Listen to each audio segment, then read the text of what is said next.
Bismillahirrahmanirrahim. Assalamualaikum warahmatullahi wabarakatuh. Hai teman-teman semua, kumaha damang?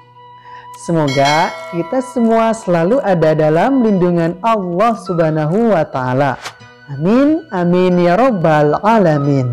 Oke teman-teman, pada kesempatan kali ini kita akan melanjutkan kembali pembelajaran kita dengan materi pokoknya adalah mikaweruh istilah keagamaan atau mengenal istilah keagamaan. Mau tahu seperti apa? Simak video ini sampai selesai.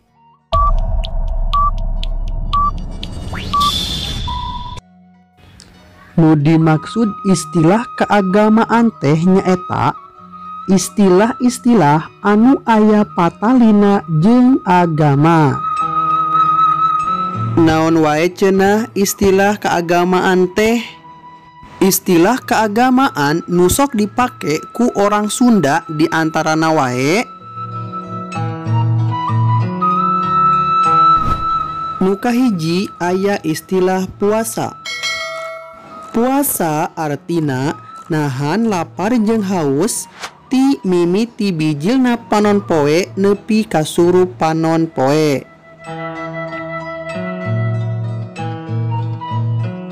Istilah salajengna nyaeta aya istilah tadarusan. Tadarusan nyaeta kagiatan maca Al-Qur'an biasana dilakukeun saatos salat fardu.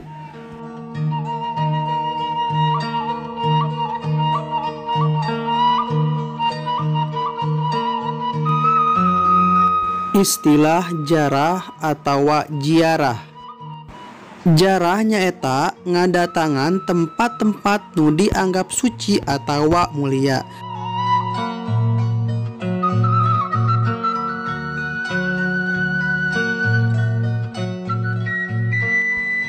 Aya istilah non muslim nu artina jalma nu lain ti agama Islam. Aya deui istilah zakat. Zakat nyaeta ngaluarkeun sabagian harta ku sabab geus manjing nisabna.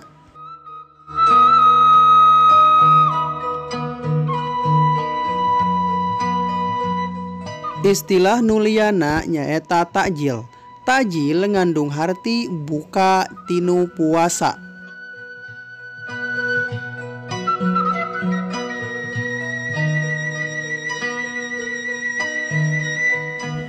Aya deui istilah madrasah. Madrasah artina tempat nu biasa dipake barudak pangajian.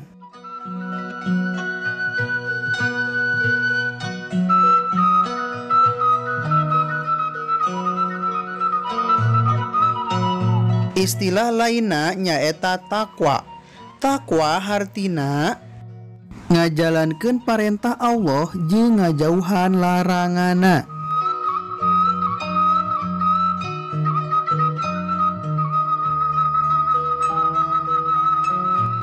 Aya deui istilah abdas nu artina susuci tina hadas leutik.